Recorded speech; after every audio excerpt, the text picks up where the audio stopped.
Ini boleh disebut dengan ma'rifat Jibril. Nah, kan Buya Asfi ngasih istilah ma'rifat Jibril atau Jibrail.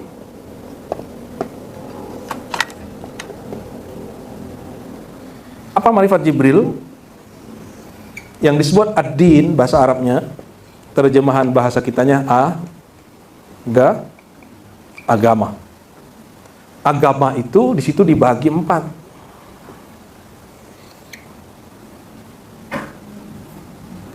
Pertama pertanyaannya tentang apa? Al-Islam. Pakai al aja. Al-Islam. Yang kedua, Al-Iman. Yang ketiga, Al-Ihsan. Yang terakhir, akhir zaman. Disebut akhir. Makanya Ustadz akhir zaman, orang kampung kita juga yang masyhur itu ya. Walaupun saya beda faham dengan beliau, tapi insya Allah saya tidak membenci beliau. Ya, terserah dia nggak suka dengan kajian saya. Ada yang adu domba saya dengan sesama ulama-ulama di Minangkabau, saya nggak mau diadu domba. Yang mau diadu domba, berarti domba. Ya toh? Beda faham biasa aja, nggak usah norak. Emang kalau beda faham kita harus bertengkar. Emang kalau beda faham harus benci-bencian. Ya, itu kenapa jin dulu pernah memerintah di muka bumi, Allah kiamatkan mereka, lalu diganti jadi manusia. Dulu sebelum kita sudah ada yang merintah di bumi, Pak. Jin, ya, Bani Jan namanya. Nah, begitu dalam kitab tarikh ya, Ibnu Katsir dan lain sebagainya, Al-Bidayah wan Nihayah. Jadi seperempat agama itu Al-Islam yang kemudian dituangkan menjadi 5 rukun. Al-Iman menjadi 6, Al-Ihsan jadi 2 makom. Nah, akhir zaman unlimited ya, ini panjang sekali. Sekarang kita coba lihat. Al-Islam pertama tadi apa? Syahadat. Syahadat di mana? Di lisan. Salat di badan. Puasa ngurangin perut sama bawah perut, ya kan? Terus zakat masih di kantong, bagian dari luar badan dikit. Haji, duit plus badan. Maka Al-Islam ini berkaitan dengan hukum zahir atau hukum ya jasadiyah, maliyah, jasad dan mal. Hukum zahir ini ilmu Nabi semua. Diriwayatkan oleh para ulama, dari ulama sahabat namanya Abdullah bin Umar, punya murid namanya Nafi'. Nafi' mengajar, jadilah seorang imam hebat namanya Malik di Madinah. Siapa? Malik. Mazhabnya disebut Maliki. Imam Malik, mazhabnya disebut Maliki. Itu berarti pemahaman hukum zahir yang dikumpulkan oleh Imam Malik, bukan agama Imam Malik.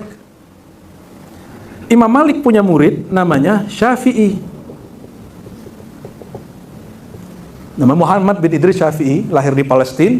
Kemudian, tapi orang Mekah, balik ke Mekah, berguru ke murid Imam Malik. Lalu minta izin waktu umurnya sekitar baru 12 tahun untuk jumpa Imam Malik. Ternyata Imam Malik ini punya kitab judulnya Muwatta. Imam Syafi'i ini diremehin karena masih kecil. Waktu murid Imam Malik, asistennya baca kitab, hafalan, salah. Dibenerin sama Syafi'i. Kata Imam Malik, udah besok kamu aja ngajar. Masih kecil, masih kecil. Imam Syafi'i tidak berguru ke Imam Malik. Imam Malik siapa tadi? Imam Nafi'. Imam Nafi' ke Ibnu Umar. Ibnu Umar sahabat, itu namanya Ranji sanad. Ya. Imam Syafi'i berguru lagi ke Baghdad, ketemu Muhammad bin Hasan Syaibani, kawan Imam Malik tapi beda faham. Murid dari Abu Hanifah, Hanafi. Ya, di sini ada lagi namanya Hanafi. Dia berguru ke murid-murid Hanafi. Lalu dia berguru lagi ke orang Yaman, berguru kemana-mana. Akhirnya Imam Syafi'i berlain dengan Imam Malik karena hadis jadi lebih banyak, berlain dengan Imam Hanafi karena ijtihad dia, hasil cara memahami teksnya lebih rumit. Terakhir dia pindah ke Mesir, 4 tahun di Mesir, dia tulis kitab judulnya Ar-Risalah. Itulah kemudian menjadi hukum zahir yang kemudian bernama fikih, yang terbarukan pemahamannya. Kenapa? Sahabat-sahabat kan nyebar, ada yang di Madinah, Mekah, dia kumpulkan ilmu para sahabat. Kumpulan Imam Syafi'i ini disebut mazhab Syafi'i, bukan agama buatan Syafi'i. Jangan salah paham. Oh, saya nggak ikut Syafi'i, langsung Rasulullah ternyata bacaannya Sahih Bukhari. Nih perhatiin, Imam Bukhari punya murid namanya Ahmad bin Hanbali, dan satu lagi namanya Humaidi. Dua orang ini punya murid namanya Bukhari. Alhamdulillah kita sudah beberapa kali ke sana ya, ke Bukhara dan Samarkand. Bukhari ini murid dari muridnya Imam Syafi'i. Jadi kalau ikut sunnah tapi meninggalkan Imam Syafi'i hanya kepada Bukhari, itu namanya apa namanya? Itu gawat sekali nyebut bodoh. Emang begitu sih ya. Saya ikut sunnah aja, nggak usah ikut Imam Syafi'i. Lebih sunnah mana, Syafi'i atau Bukhari? Imam Syafi'i. Lebih tua mana, Syafi'i atau Bukhari? Imam Syafi'i ini wafat 204. Ya. Bukhari waktu itu umurnya baru 10 tahun. Karena dia lahir 194. Jadi jangan bentur-benturkan antara Bukhari dan Syafi'i. Sudah mazhab, ini mazhab Hanbali. Ini madhab keempat, Syafi'i ke-3, Hanafi 1, Maliki 2. 1, 2, 3, 4 mazhab. Masih banyak mazhab. Jadi mazhab itu bukan agama buatan imam. Tapi imam ini hanya mengumpulkan pemahaman para guru-gurunya yang bersambung kepada sahabat Nabi dari Nabi sallallahu alaihi wasallam. Ini yang disebut hukum zahir, namanya fikih. Jadi kalau saya ingin ikut sunnah Nabi, secara hukum zahir mesti ambil fikih mazhab imam salah satu ini. Orang Galo Gandang apa mazhabnya? Syafi'i. Cek dulu, bismillahnya dijaharkan atau tidak? Oh kita sangat toleran. Yang satu dulu beresin baru toleran. Ngerti dulu satu mazhab baru toleran. Imam Syafi'i dulu juga bertahun-tahun nggak menjaharkan basmalah, bahkan nggak baca basmalah, karena gurunya tidak baca bismillah lagi sholat. Imam Malik. Imam Syafi'i lebih dulu ngerti bab ini daripada kita. Guru dia mengatakan jangankan mensirkan bismillah lagi sholat, jangankan mengeraskan, mensirkan itu pun nggak boleh. Imam Malik ini mengatakan baca basmalah di Fatihah itu bid'ah. Satu-satunya imam yang mengatakan baca basmalah nah itu Imam Malik. Tapi kemudian kata Imam Syafi'i, guruku Imam Malik, dia dapat riwayat yang kurang pas. Kenapa? Ada 7 ulama lebih yang berbeda riwayat dengan Malik, semuanya baca bismillah. Tapi berbeda cara antara mengeraskan dan tidak mengeraskan. Mau tahu langsung putusannya? Saya mau tanya, bismillah Fatihah bukan? Fatihah, betul. Benar nggak? Ulangi. Ayat pertama Fatihah apa? Kalau itu bagian dari surat Al-Fatihah, ayo, wajib nggak dibaca? Setara nggak bacaannya sampai alhamdulillah sampai waladhdallin? Setara nggak? Kalau begitu, kalau alhamdulillah alaminnya keras, baca bismillahnya harus keras. Apa kata Imam Syafi'i? Kalau kamu sudah faham bab itu, kenapa kamu tidak keraskan baca basmalahnya? Pakai ilmu apa dia? Nanti ada lagi namanya di samping ini namanya hukum zahir, hukum qiraat. Jadi Quran yang kita baca hari ini namanya qiraat Imam Asim dari Hafiz. Jadi Quran ini pun nggak langsung turun dari Allah ini. Ini turun ke Rasulullah, disalin oleh Utsman, disalin oleh sahabat-sahabat Zaid bin Sabit. Dulu nggak begini tulisannya. Saya sudah lihat Pak, tulisan salinan Utsman itu nggak ada barisnya, nggak ada titiknya, dan terpisah-pisah hurufnya. Ini Quran ini. Lalu para ulama meriwayatkan ada lebih dari 20 ulama, tapi yang paling masyhur, paling mutawatir hanya 7 imam disebut qiraat yang 7. Dan itu beda-beda tipis. Beda-beda tipis. Jadi dalam qiraat baca Quran ini ada mazhabnya juga, ada mazhab Asim, ada mazhab Nafi', ada mazhab Kisai. Atuknya Buya Hamka kan karena jago qiraat digelari tuanku Kisai. Kan dia menguasai 7 qiraat.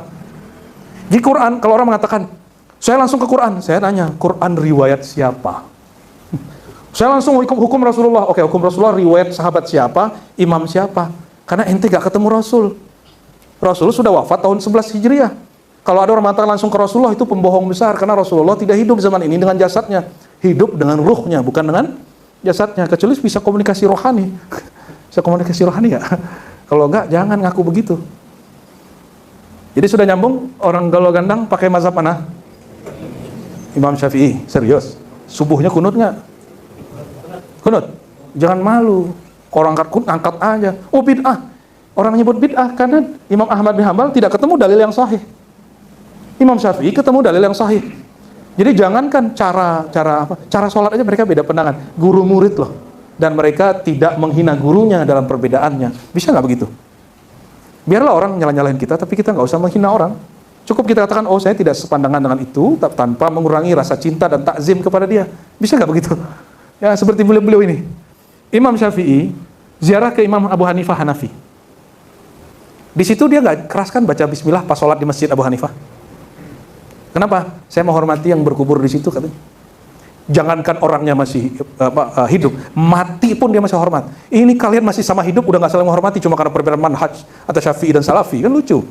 Ya, itu kan karena beragamanya dengan emosi, bukan dengan kalbu. Beragama itu ngatur emosi, bukan kemudian membenarkan emosi ego kita itu. Jadi kalau beragama harusnya kita cari ilmu yang bisa menjinakkan emosi itu, bukan malah mencari pembenaran agar emosi kita tersalurkan, bukan. Ya. Oke, lanjut. Ini baru satu bab nih. Wudunya wudu Imam Syafi'i nggak? Nanti kita praktek, Pak. Saya praktekin cara wudu. Nanti ada air keran, ada cara wudu Imam Syafi'i. Imam Syafi'i melihat gurunya Malik, Malik melihat gurunya Nafi', Nafi' melihat gurunya Abdullah bin Umar, Abdullah melihat gurunya Rasulullah SAW wudu. Jadi cara wudu itu, karena nggak ada yang jumpa Nabi, jumpanya sama guru. Gurunya jangan langsung belajar ke buku. Buku itu benda mati. Belajar itu kepada orang yang mengerti isi buku. Ini kan kertas aja, Pak. Coba taruh di rumah. Rumahnya jadi bercahaya nggak? Rumah bercahaya kalau orang baca ini dan mengerti ini. Jadi sadar atau tidak malam ini di langit rumah ini, surau ini jadi bercahaya. Insya Allah ya. Insya Allah. Oke, dari sinilah muncul ilmu hadis, ilmu tafsir, ilmu qiraat. Makanya kalau belajar fikih harus sesuai dengan metode yang pas. Mulai dari bab fikih, bab toharoh bersuci, sampai bab jihad. Jangan bab jihad dulu. Ini baru hijrah, langsung ngurusin negeri yang sedang konflik. Akhirnya ustadz yang sudah bertahun-tahun mengerti bab itu, dia hina. Nah, itulah yang terjadi hari ini. Ya. Mau dilanjutin nggak? Ini udah, harusnya kalau bahas ini satu pertemuan, ini satu pertemuan, ini satu pertemuan. Tapi saya ringkas saja malam ini, biar udah ini nggak penasaran, tertidurnya kepikiran terus. Ya. Iman tadi rukunnya berapa? Apa makna iman? Iman itu bahasa Arabnya tasdik di dalam hati. Tasdik dalam kolbu. Pertanyaannya, apa itu tasdik? Tasdik itu mempercayai, menetapkan, menerima. Yang pertama diterima apa? Allah sebagai Tuhan yang Maha Esa. Yang kedua malaikat, sampai kemudian bab takdir, ya, takdir maupun baik ataupun buruk. Jadi al-iman ini sudah bahas kolbu, cuma menyertakan akal. Menyertakan apa? Akal itu jadi alat supaya kolbunya bisa menerima. Akal itu nanti menerima alasan. Apa alasannya saya terima Allah itu sebagai Tuhan? Kalau udah punya alasan belum Allah sebagai Tuhan? Atau karena dulu orang tua kita nyembah Allah terus kita nyembah Allah? Masih begitu? Kalau masih begitu imannya taklid. Pantesan kemudian muncul kelompok baru, pecah. Karena berimannya masih ngikut-ngikut. Acara iman itu akal dulu diaktifkan. Nah, nanti akal kalau sudah dia percaya kepada Allah, baru kemudian baca teksnya. Adakah di Quran tentang iman kepada Allah, caranya gimana? Coba bayangkan ada rumah tapi tidak ada yang buat. Mungkin nggak? Mungkin? Mungkin apa tidak mungkin? Yang mengatakan ada benda, ada kursi, ada meja, tapi nggak ada yang buat. Simsalabim ada. Itu orang berakal atau tidak? Nah, kita kiaskan yang lebih besar. Jika benda sekecil ini tidak mungkin ada yang tidak ada yang membuat, apalagi bumi, apalagi langit, apalagi sorga, apalagi neraka, apalagi alam semesta. Kalau orang nyetir, yang nyetir lengah sedikit bisa tabrakan nggak? Bumi itu dia kayak pesawat. Ya. Kalau itu nggak diatur sedemikian rupa, dia tabrakan sama bulan, tabrakan dengan Mars, tabrakan dengan planet-planet lain. Berarti ada yang ngatur nggak? Nah, yang ngatur itu bahasa Arabnya Rabbun. Bahasa kitanya Tuhan. Kalau dia disembah, bahasa Arabnya Ilahun. Nggak boleh nyebut Tuhan. Tuhan itu pimpinan dewa. Emang ada di kamus begitu? Ya, ngomong tuh jangan asal ngemeng. Ngomong terus sudah datanya. Orang Arab, ya bahasanya Rob. Hatta Abu Jahal menyebut Tuhan itu Rabbuna. Nggak ada Abu Jahal nyebut Tuhan itu Tuhan, karena dia ngomong bahasa Arab. Jadi boleh nggak nyebut Allah itu Tuhan? Boleh. Yang bilang nggak boleh, kuliah lagi lah. Ya, kuliah bahasa Indonesia loh, nggak usah kuliah bahasa Arab. Ilah itu bahasa Arab. Orang musyrik, orang kafir menyebut Allah itu ilah. Orang Yahudi juga menyebut Allah itu ilah. Sama-sama ilah. Bahkan menyebut orang Yahudi, Nasrani, musyrik menyebut Allah itu ya Allah dalam bahasa Arab. Jadi kalau ada hari ini imbauan beberapa kiai yang kurang piknik, melarang orang Kristen, orang Yahudi menyebut Allah itu dengan Allah, itu dia nggak ngerti sejarah Abu Jahal, Abu Lahab, dan orang Nasrani dan Yahudi yang di zaman itu nyebut Allah ya Allah juga. Sudah nyambung? Jadi iman ini urusan apa? Tasdik dalam kolbu, alatnya adalah akal. Jadi sekarang sudah betul-betul yakin ada yang ngurus alam semesta? Ini kan alam yang gede. Sekarang alam kecil, tapi mencakup alam semesta. Punya jenggot? Punya. Pernah numbuhin nggak? Punya gigi? Punya kuku? Kuku manjang tiap minggu. Gigi manjang nggak? Kalau gigi manjang tiap minggu, kita kan harus sebelum Jumatan harus motong dulu, Pak. Betul nggak? Siapa yang menahan tumbuhnya gigi ini?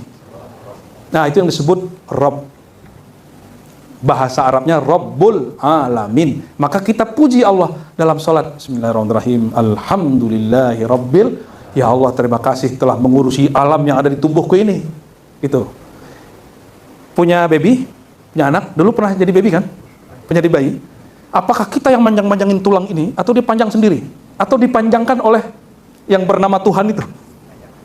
Pasti ada yang manjangin. Anak kita, baby kita coba ngasih makan, minum. Tapi dia memanjang, melebar, itu dengan kudrat iradat, zat yang maha kuasa. Dalam bahasa kita disebut Tuhan, dalam bahasa Arab disebut Rabbul Alamin. Sederhana toh? Ya, ini sudah mulai berubah, udah. Bisa nahan nggak? Kalau seandainya kitalah pemilik tubuh ini, maka kita bisa bilang, hei Huban, jangan kau tumbuh dulu. Tapi kita tidak berkuasa terhadap satu rambut, kita nggak berkuasa. Berarti kita ini bukan pemilik. Maka bahasa Tuhan, ya, Tuhan dalam bahasa Arab berikut selain Rabb adalah Malik, pemilik, penguasa. Qul a'udzu binnas, malikin nas, raja, pemilik manusia. Jadi rambut kita ini bukan kita yang punya. Tubuh ini satu sel, satu tetes darah bukan kita yang punya. Siapa yang punya? Tentu dia tidak mirip dengan kita. Maka tidak mampu kita bayangkan rupanya. Yang kita sebut Rabbun Ilahun Malik, dikumpulkan nama ini disebut namanya Allah. Itu. Udah yakin kalau alam ini, tubuh ini pemiliknya adalah Allah dengan alasan tadi? Maka secara akal masuk akal. Oke? Tinggal kolbunya percaya. Coba katakan malam ini, amantu billah. Ikuti. Aku percaya Allah adalah Tuhan yang menciptakan aku. Tuhan yang aku sembah, yang aku tuju. Tuhan yang memiliki diriku. Al-Fatihah. Bismillahirrahmanirrahim. Alhamdulillah alamin. Rahmanir Rahim. Maliki yaumiddin. Iyyaka na'budu wa iyyaka nasta'in. Shiratal mustaqim. Shiratal ladzina an'amta 'alaihim ghairil maghdubi 'alaihim waladdallin. Amin. Berarti malam ini sudah naik imannya dari iman ngikut orang tua, iman pencarian sendiri. Mudah toh? Siapa yang mengatakan iman itu susah? Mudah ya, segitu doang iman. Tapi diulang-ulang tiap hari. Sehingga dia berurat, berakar di dalam hati.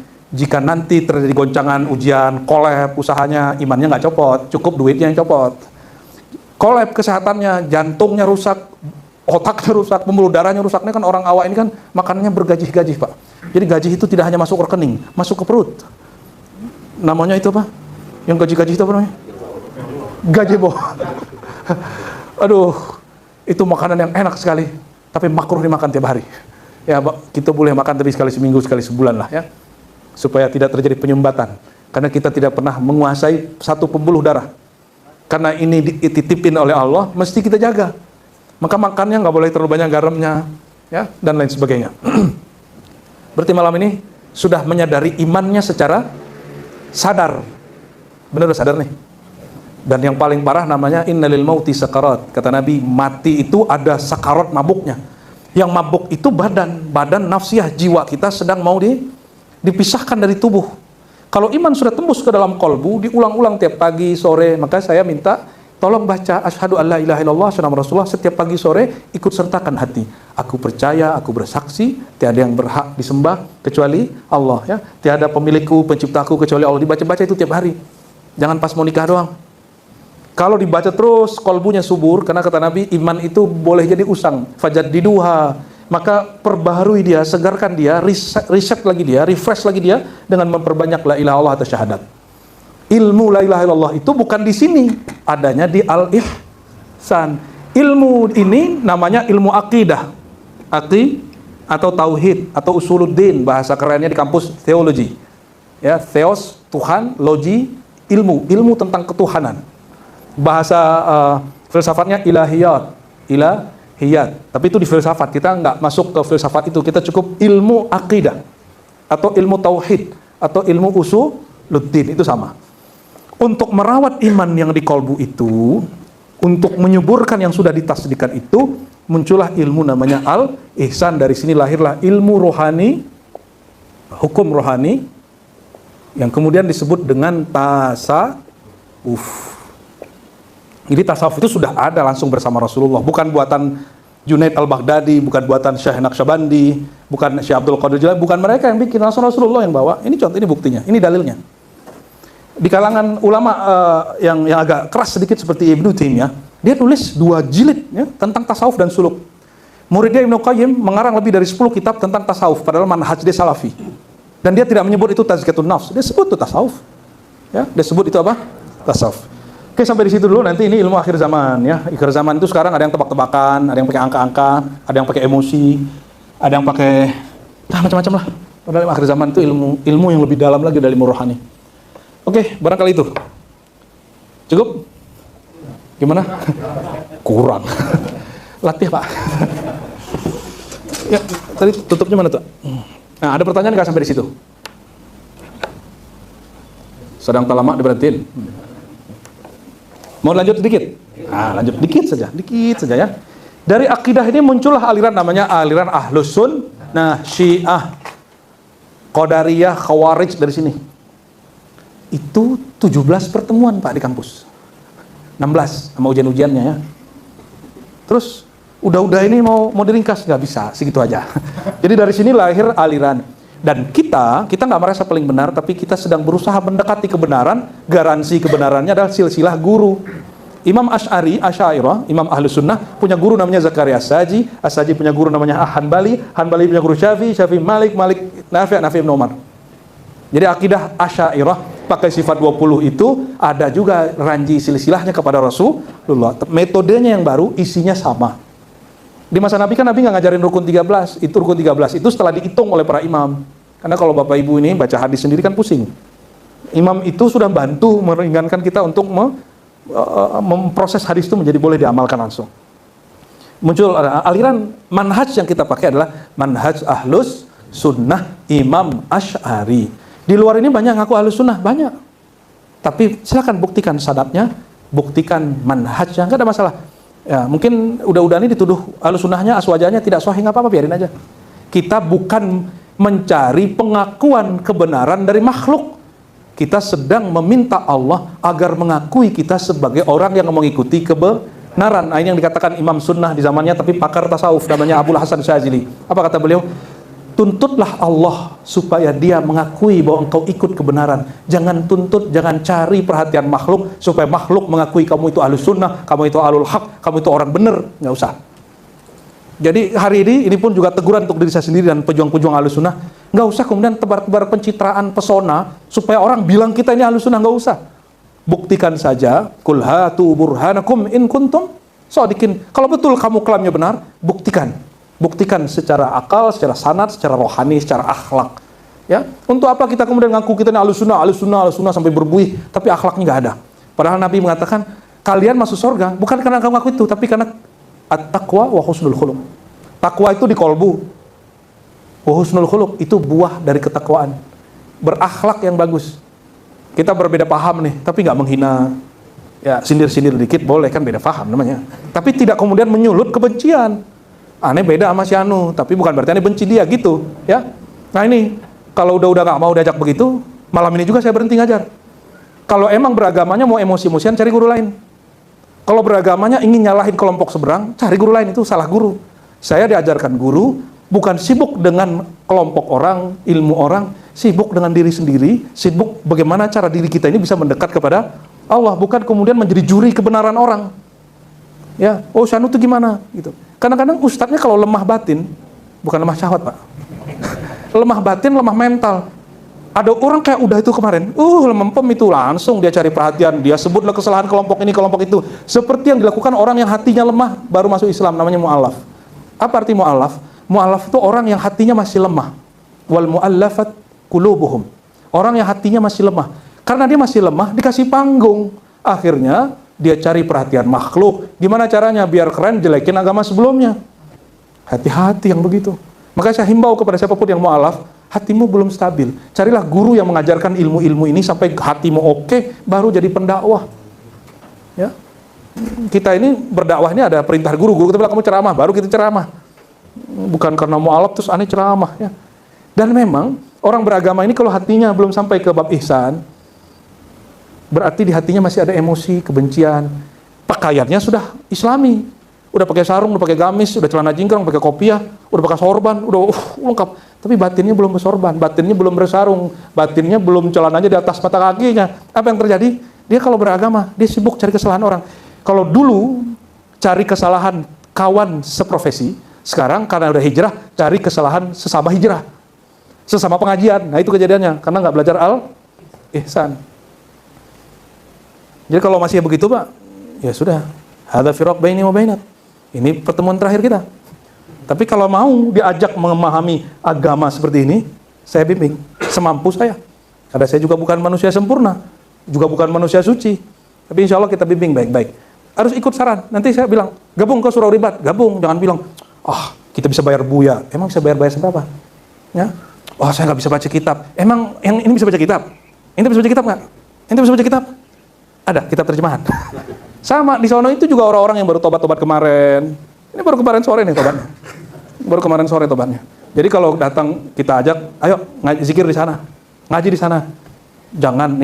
Ini saya datang sebagai dai. Dai itu jemput bola. Kalau saya datang sebagai muallim, saya jual mahal Pak. Muallim itu guru didatangin murid. Tapi kalau dai mendatangi calon murid, ini baru calon murid, belum jadi murid saya ini. Saya belum bisa berkata di hadapan Allah, ya Allah itu muridku, belum bisa. Kalau saya pakai sanad ini, kita pakai sanad ini kan jaminan. Rasulullah kan nanti kasih syafaat dan memberi syafaat kepada muridnya para sahabat terus sampai ke akhir zaman. Siapapun yang punya silsilah itu, dia bisa memberi syafaat kepada orang sekitarnya. Ya, semoga kita dapat izin. Kalau ente yakin ilmunya benar, kita harus yakin loh, yang dipelajari guru kita ini benar, tapi nggak sampai mengkultuskan kebenaran diri. Ya minimal nanti kalau ditanya Allah, ngajinya ke siapa? Itu guruku.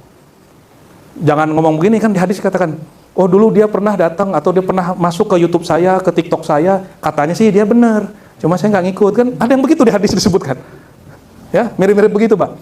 Nah, jadi ihsan ini ilmu-ilmu rohani, kemarifatan, ilmu zikir untuk menjaga ini dan menyempurnakan ini. Ya, inilah yang disebut ad-din. Berarti agama itu seperempatnya belajar fikih, seperempatnya belajar iman, seperempatnya belajar ihsan, seperempatnya belajar akhir zaman. Nanti kalau ada masa kita di Ribat juga buka kajian daurah akhir zaman sesuai dengan hadis-hadis yang bersambung kepada Rasulullah SAW. Seorang syekh, orang kampung gitu, memegang silsilah ilmu, baik ilmu fikih. Dalam fikih beliau nulis kitab judulnya Kifayatul Ghulam. Orang kampung Dauda, nulisnya beliau di Mekah, dicetak bukunya di sana. Kemudian beliau jadi tamu terhormat di Linggariau, menjadi guru spiritual, pembimbing rohani, raja-raja di Linggariau, kepulauan. Alhamdulillah kami pun ziarah ke murid beliau namanya Raja Ali Haji yang disebut Bapak Bahasa Indonesia Modern, yang menulis Gurindam Doaleh. Pernah dengar Pak ya? Syair-syair Melayu. Asbab beliau berguru kepada Syekh Ismail, maka orang ini menjadi arif dan bijaksana, kata-katanya penuh dengan kemakrifatan, dan istana dijadikan sebagai tempat pusat zikir. Jadi dulu istana Linggariau itu tempat orang zikir tarekat. Jadi kalau ada orang semampu, orang golongan ini anti tarekat, ya menyedihkan sekali. Sebab leluhur tuan-tuan ini orang yang mengajar tarekat di Mekah dan menjadi guru daripada sultan-sultan di negeri Melayu. Tapi kalau emang begitu pilihannya, kita nggak ada hak untuk melarang, ya.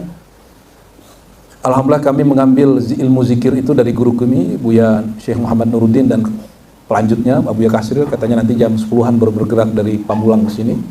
Siapa tahu nanti jumpa kan. Beliau dari gurunya, guru kami juga Syekh Muhammad Nuruddin, atau kami sebut di Payakumbuh dulu namanya At-Tu'nun. Beliau ngambil dari gurunya Syekh Muhammad Ayas Sultani, seorang alim allamah, ahli baca kitab-kitab bahasa Arab, pendiri madrasah tarbiyah Islamiyah di wilayah kita. sezaman dengan Syekh Sulaiman Rasuli, pendiri Canduang, pesantren atau tarbiyah Islamiyah Canduang. Beliau ngambil ilmu dari Syekh Muhammad Zahid. Syekh Muhammad Zahid berguru kepada orang Situjuh, namanya Syekh Muhammad Ilyasin. Kami waktu ziarah di situ rutin sekali 2 tahun, menyedihkan, pagarnya bahkan disilang, ada kayu disilang di atas makomnya itu dijadikan tempat jemur celana dalam. Kurang ajarnya orang situ. Mohon maaf kita harus sebutkan begitu, kita ingatkan malah mereka tersinggung. Dia tidak tahu bahwa yang berkubur di situ adalah seorang ulama besar, wali Allah. Seandainya dia bukan wali Allah, layak nggak kita menjemur pakaian dalam di makom ulama atau makom orang tua lah? Nggak layak. Anggap dia orang tua kita, nggak usah ulama lah. Nah, nanti kalau ada masa nih, udah ini pulang kita ajak ke sana ziarah, biar tahu penyebaran ilmu dari Syekh Ismail orang Simabuah. Syekh Ilyasin Padang Ambacang Situjuh punya guru orang Sungai Dareh. Sungai Darehnya bukan Sungai Dareh Solo ya, Pak? Ya, ada masalah bukan, tapi Sungai Dareh masih Situjuh, kaki Gunung Sagung. Beliau ulama yang ngaji di Mekah, tapi sebelum ke Mekah ngaji ke orang Barula. Barula itu masih masuk wilayah Tanah Datar Batu Sangkar, betul nggak? Jadi ilmu kami dari kalian. Kok hari ini membid'ahkan ilmu ini, kan lucu. Enggak. Itulah asbab tidak belajar sejarah dengan baik. Tapi kalau emang beda juga ya, kita nggak maksa lah. Ya, la ikraha fiddin, nggak ada paksaan. Tapi jangan bertengkar. Pilihlah manhaj yang disuka. Mau jadi sufi, mau jadi asy'ari, mau jadi salafi, mau JT, apa terserah. Tapi jangan merasa paling benar. Karena yang paling benar itu hanya Allah Subhanahu wa taala dan Rasulullah SAW. Sahabat sendiri berselisih. Nabi wafat, bahkan Nabi masih hidup, sahabat sudah berselisih dan Nabi membenarkan perselisihannya. Ya. Syekh Muhammad Yasin orang Sungai Dareh, itu guru Syekh Ilyasin. Beliau diambil mantu oleh gurunya, namanya Syekh Muhammad Tahir Barula. Dan itu orang alim, sangatlah alim, karena dia ngaji di bukan pesantren juga di suraunya itu masih ada sisa pesantrennya. Cuma dengar-dengar hari ini orang sana sudah nggak tahu, malah kemudian cenderung kepada organisasi yang membatalkan kajian-kajian beliau. Tapi alhamdulillah sisanya masih ada. Jadi masjid belakangnya itu ada gobah. Ya, sudah ada anak-anak muda yang mengatakan syirik karena nggak paham. Ya. Kalau begitu semua orang ziarah ke kubur Nabi di dalam masjid hari ini. Betul nggak? Syirik dong? Enggak begitu. Nabi mengatakan la syirka akhafu alaikum. Hadis sahih. Bukan syirik yang aku khawatirkan, karena umat Islam itu beres tauhidnya. Apa yang Nabi khawatirkan? Ketika dunia silau kepada hati kalian. Ya. Nabi itu khawatirnya kalau kita silau dunia. Dunia itu ada dua, materi, imateri. Materi, duit, rumah, bisnis, pakaian, jabatan. Kalau imateri, posisi, kemasyhuran, viral, kekuasaan. Nah, itu dia. Merasa paling benar, itu dunia. Punya pengikut. Ya. Syekh Muhammad Tahir Barula berguru ke Mekah, ketemu, bahkan sebelum ke Mekah dia sudah jumpa di Tanah Datar itu Syekh Ismail pulang kampung. Coba beliau sepertinya nggak dihargai banyak di kampung itu, sehingga muridnya yang viral itu, yang masyhur namanya Syekh Muhammad Tahir Barula, bukan di Simabuah. Makanya masjid tua hari ini sudah tiada, ya kan? Udah nggak bangun kan, kita datang ke sana hanya, tapi minimal itu adalah napak tilas. Beliau dulu ngaji di situ, sepertinya keluarganya, ayahandanya salah satu tuanku imam di situ, ya wallahu alam. Syekh Abdullah namanya. Syekh Muhammad Tahir belajar di Mekah, ketemu lagi gurunya Syekh Ismail. Syekh Ismail menjadi mursyid di Jabal Abi Kubais bersama memperkuat pimpinan kemursyidaan. Jadi kemursyidaan itu ada dibagi 3 waktu itu. Pusatnya di Mekah, namanya Syekh Sulaiman Al-Qarimi. Syekh Sulaiman Al-Qarimi ini orang Kurdi, ya, tapi besar di Mekah dan mengajar di Mekah berbahasa Arab yang bagus. Beliau diangkat oleh gurunya Syekh Abdullah bersama 3 orang. Satu Syekh Ismail untuk mengajar ulama-ulama, orang-orang para haji yang datang dari Nusantara. Yang kedua Syekh Salim, ya, dari arah Turki dan Kurdi. Dan yang ketiga yang kemudian diwasiatkan memimpin secara umum, namanya Syekh Sulaiman Al-Qarimi.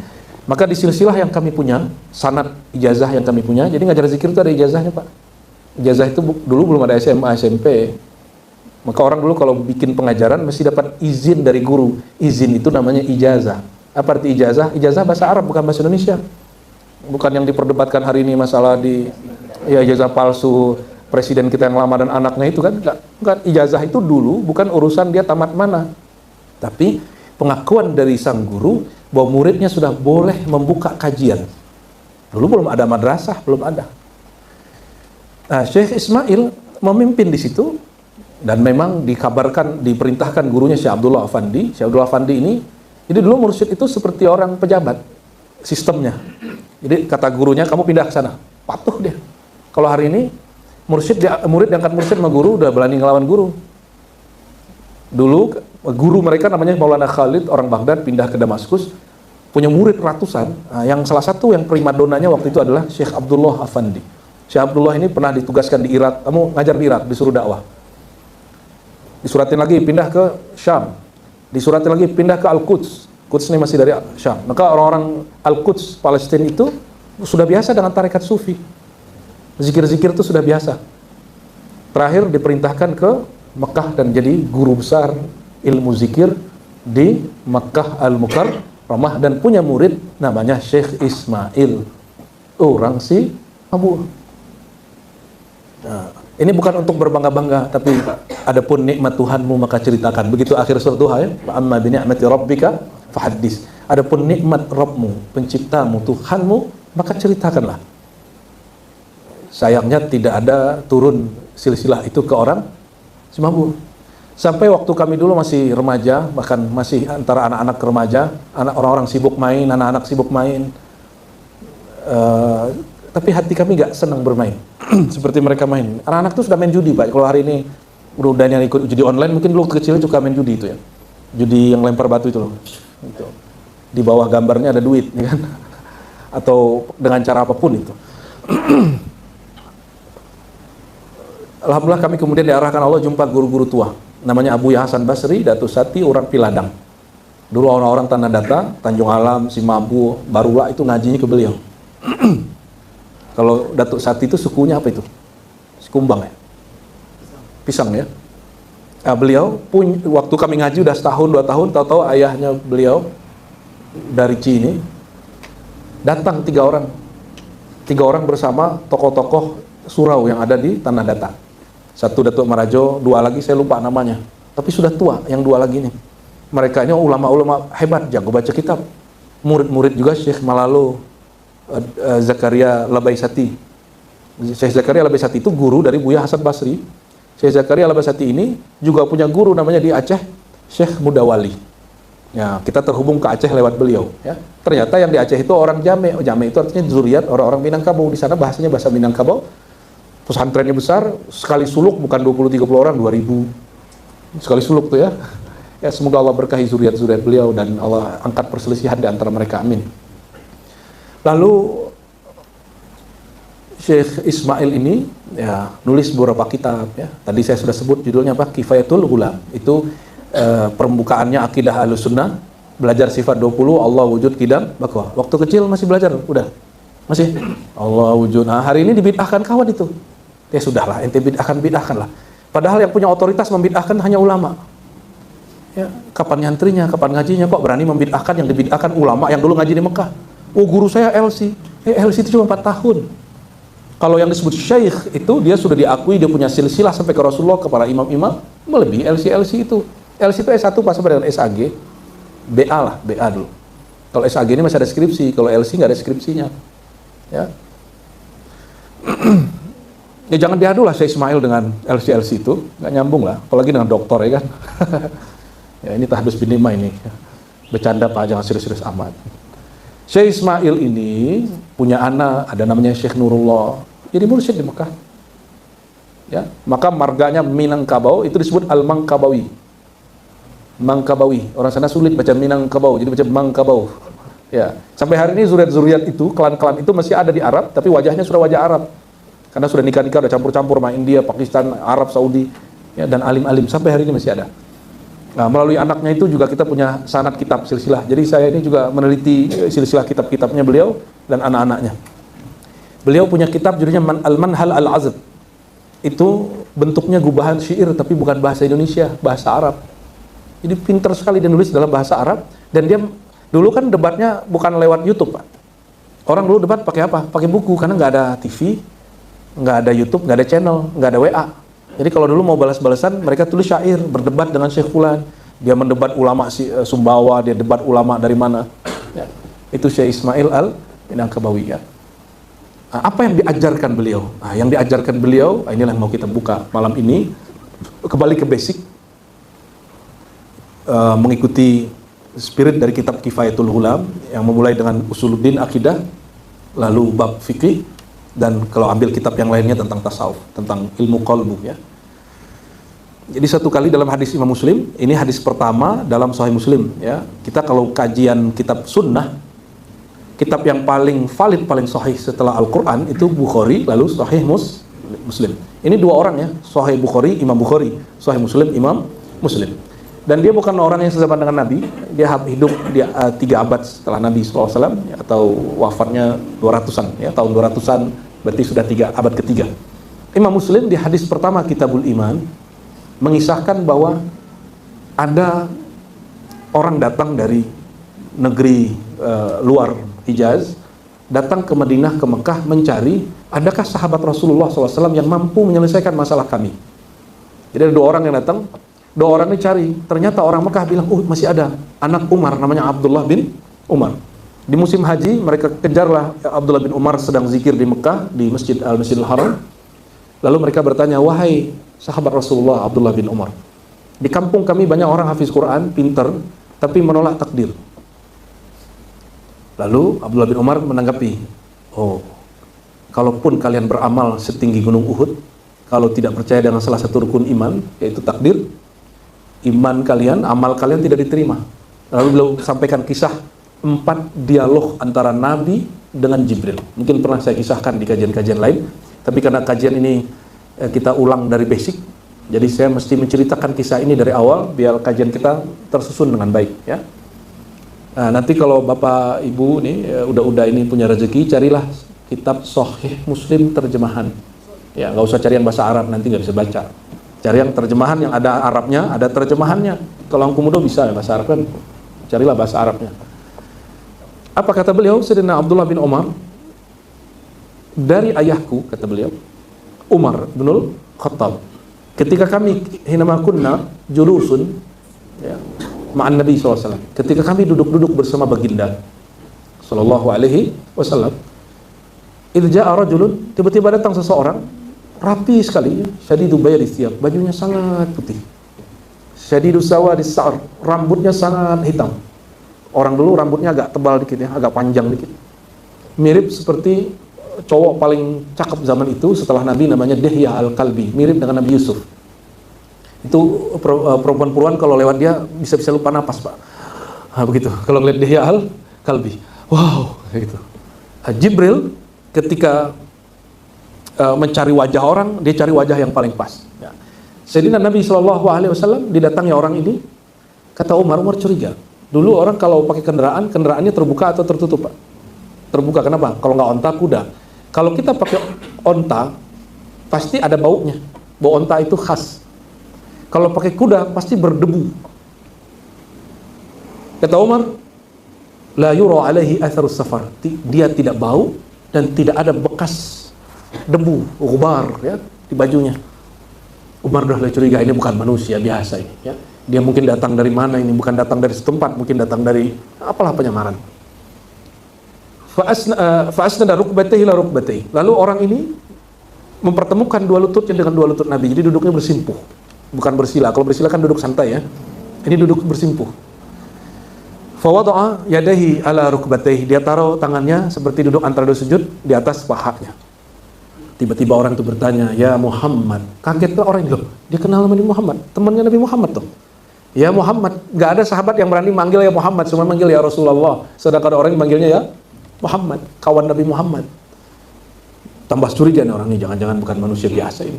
Ya Muhammad, yang berani ngomong ya Muhammad biasanya orang Badui, orang gak sekolah, gak belajar budi pekerti, disebut Arabi, orang Arab kampung. Kalau orang Arab kota disebut Arab. Kalau orang Arab kampung disebut Arabi atau Badui.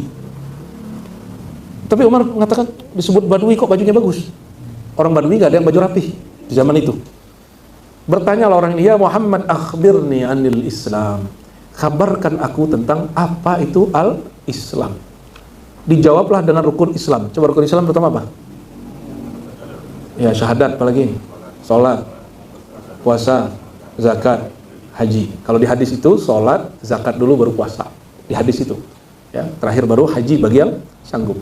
Sudah lananya, orang itu kemudian mengomentari, sadaqta, Anda benar. Wah, bingung lagi nih Umar. Anda nanya dalam hati dia, tapi kemudian membenarkan. Yas'aluhu wa yusaddiquhu, begitu lafaz hadisnya. Dia bertanya tapi dia juga ikut mengiyakan. Lalu kata beliau, akhbirni anil iman. Orang ini nanya lagi, kalau begitu apa itu iman, hai Muhammad? Lalu Nabi Muhammad jawab dengan rukun iman. Rukun iman ada 6, apa aja? Percaya kepada 1, 2, Allah turun ke Nabi nanti, malaikat dulu, Alkitab, Nabi, kode-kode nomor 6, hari akhir. Nomor 6, coba ulangi deh. 1, percaya kepada antu'mina billah. Saya bacain hadisnya biar ini langsung ijazah hadisnya ini. Biar seakan-akan udah ini, bapak-bapak ini juga dapat syarat hadis dari jalur saya Ismail. Ya, saya dari guru sampai ke saya Ismail sampai ke Rasulullah SAW.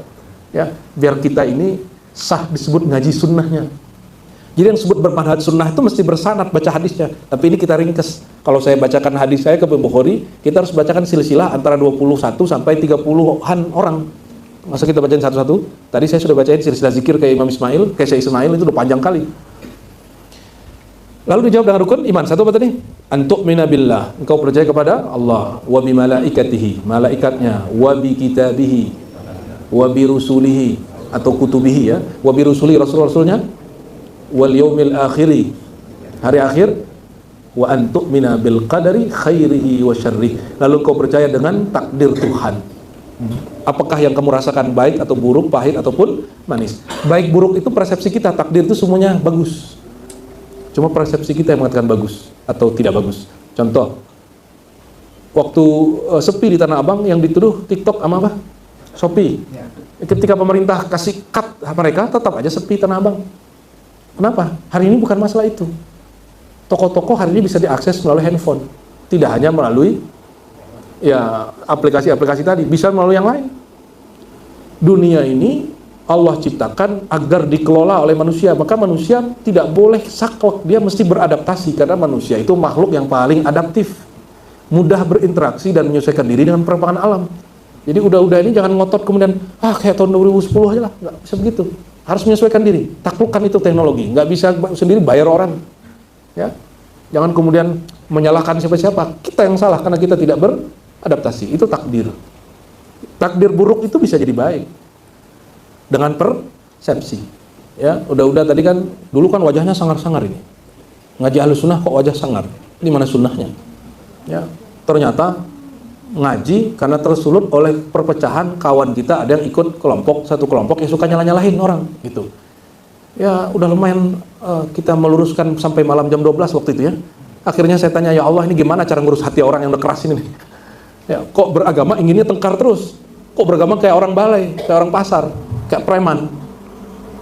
Muncullah kalimat di sini, bukankah mereka buat pengajian ini termotivasi karena ada kawannya sudah menjadi keras, sudah suka nyala-nyalain orang, wujudlah tempat ini. Dalam hati saya katakan itu. Akhirnya sampai saya mengatakan, kira-kira mereka itu asbab buruk atau baik? Nah, waktu itu masih bilang buruk, tapi bilang enggak. Kalau enggak ada mereka, ada nggak majelis ini? Kan enggak ada. Berarti keberadaan mereka itu rahmat bagi kita. Akhirnya kita sadar, selama ini belajar agamanya tidak berguru dengan manhaj yang bersambung kepada para imam, dari imam kepada Rasulullah SAW. Tadi saya ceritakan saya Ismail, kaget kan? Orang kampung udah ini ternyata jadi ulama besar, ulama sunnah, ahli zikir, ahli ma'rifatullah. Tidak ada kontradiksi antara kajian sunnah dengan kajian sufi di masa itu. Kita aja yang kemudian mencoba membagi-bagi. Ya, saya dulu nggak mau lagi datang kalau ke masjid, pengurusnya ngatur-ngatur. Ustadz, nanti jangan pakai istilah-istilah bidah sunnah. Rewel amat ini ya. Lain lagi yang pengurus satu lagi, Ustadz, nanti jangan pakai istilah tasawuf, kajian gak usah berat-berat. Ya, kita bilang kamu cari ustadz yang lain aja. Ya. Yang ustadz aku apa kamu? Kita bilang gitu. Kalau nggak mengerti tata cara mengajar, jangan diajar orang yang sudah bisa berenang. Ya, ikan kok dilatih berenang kan lucu ya kan? Ini kebiasaan pengurus-pengurus masjid, semangat tinggi nggak punya ilmu. ngatur-ngatur ustadz lagi. Ya. Ada yang lebih parah, ustadz, tolong singgung si anu, kelompok si anu. Ustadznya dijadikan sebagai martir biar nyinggung-nyinggung orang. Ini emang pengurus hati busuk ini. Harus dia ikut taklim yang benar, harus punya guru yang benar. Ngurus masjid bukan karena hanya sekedar euforia atau kesadaran begitu. Dia ada ilmunya. Karena Nabi mengatakan orang yang mentakmir ngurus masjid, fashhad lahu bil iman, saksikan bahwa dia itu beriman. Yang caranya mesti dengan cara iman. Iman di kolbu atau di sini? Di kolbu. Maka ngurus masjid harus dengan kolbu, bukan dengan emosi. Ngurus majlis, ini kan nama, dikasih nama apa nanti? Surau? Surau kan masjid. Ngurusnya harus pakai kolbu, jangan pakai emosi. Pengajian kita jangan didasarkan atas emosi kebencian, tapi kesadaran rohani. Untuk kembali kepada Allah, bukan untuk komentar-komentar kawan yang nyalah-nyalahin kita. Alhamdulillah sudah mulai agak reda lah ya. Wajahnya sudah nggak mulai sangar ya. Udah mulai sejuk, teduh gitu, alhamdulillah. Ini wajahnya paling sangar waktu itu nih. Ya, padahal badan kecil lagi kan. Mohon maaf dah ya. Kecil orang kadang kerengkang lah ya. Tapi emang begitu. Itu wajar. Namun beragama harus mengikuti sunnah Nabi. Sunnah Nabi itu, Nabi sebelum mengajarkan sunnah bid'ah, Nabi ngajarin isi kolbu dulu. Bukan nyalain orang duluan. Nah, itu yang disebut manhaj nabawi, manhaj Nabi Muhammad SAW. Jadi 13 tahun Nabi di Mekah, Nabi jarang sekali bicara hal haram. Nabi hanya bicara ini ilmu mengenal Allah, ini ilmu qalbu, kira-kira begitu. Lalu yang ketiga orang nanya lagi nih orang, ya Muhammad, apa itu ihsan? Apa itu ihsan? Nabi jawab, engkau menyembah Allah seakan memandangnya berjumpa. Kalau tidak terasa perjumpaan, rasakanlah engkau sedang diperhatikannya. Sudah sampai ke situ belum? Menyembah Allah terasa memandangnya? Belum? Terus kenapa sibuk dengan manhaj ajaran orang lain? Lalu kemudian orang itu nanya lagi, kapan terjadi kiamat? Ngeri kali ini pertanyaannya, kapan terjadi? Nabi ini jawab, ini menjadi standar kita sampai nanti, mal mas'ul anha bi'a'lama minas sa'il. Tidaklah yang ditanya lebih tahu daripada yang bertanya. Padahal Nabi dikasih ilmunya, cuman gak dikasih time-nya pasnya di zaman itu. Akhirnya Nabi ceritakan ciri-ciri akhir zaman. Salah satunya adalah orang galau gandang lalu lalang di gedung-gedung. Ya, orang dari kampung, dari pelosok-pelosok, hari ini masuk mall mudah gak? Di zaman dulu yang boleh masuk istana, mall-mall, pasar-pasar canggih itu hanya orang-orang kaya. Tapi di akhir zaman siapapun boleh. Orang yang dulu ke sawah, yang ngurusin kambing bisa masuk ke, ya, dan lain sebagainya. Contohnya banyak di situ. Nah, berdasarkan ini semua, Nabi kemudian ditinggal orang itu. Nabi curiga sama Umar nih. Umar sudah mau nanya-nanya nih. Dicolek Umar, Umar, atadri manis sa'il? Tahukah kamu siapa itu orang yang bertanya? Umar takut salah, maka dia jawab, wallahu wa rasuluhu alam, yang lebih tahu Allah dan Rasul. Seandainya dijawab takut salah, ya maka jangan sok tahu depan guru, takutnya salah jawaban. Ya, akhirnya Rasulullah mengabarkan, dzaka Jibril ja'akum liyu'allimakum dinakum. Itulah Jibril datang kepada kamu menjelma jadi seseorang namanya Dihya Al-Kalbi, mengajarkan agama kamu. Kalau gitu ilmu bismillah aja deh. Ilmu bismillah, lebih ada bismillah dengan nama Allah pemarah, pemurka, pengancam, atau dengan nama Allah yang maha pengasih penyayang. Kalau ingin merawat ilmu kolbu, akhlak yang rohani, yang sesuai sunnah Nabi, perbanyaklah mengambil nur Rahman dan Rahimnya Allah. Jadi kalaupun nanti kawan-kawan udah itu beda faham, jangan hadapi dengan emosi. Sekarang hadapi dengan Rahman, Rahim. Allah kalau mau marah sama kita, kayaknya kita udah hancur dari dulu ya. Sudah berapa maksiat kita kerjakan dari dulu, sudah berapa kali makan minum tanpa basmalah ya kan? Dan Allah kemudian memaklumi semua. Barangkali begitu ya, formalnya begitu. Nanti kalau tanya-tanya bisa setelah formalitas kita selesai. Cukup? Cukup Bang Mudo? Cukup ya? Alhamdulillah gak ada yang tidur ini. Tapi langsung begini ya. Berat tapi asik gitu. Allahumma sholli ala sayyidina Muhammad. Assalamualaikum warahmatullahi wabarakatuh.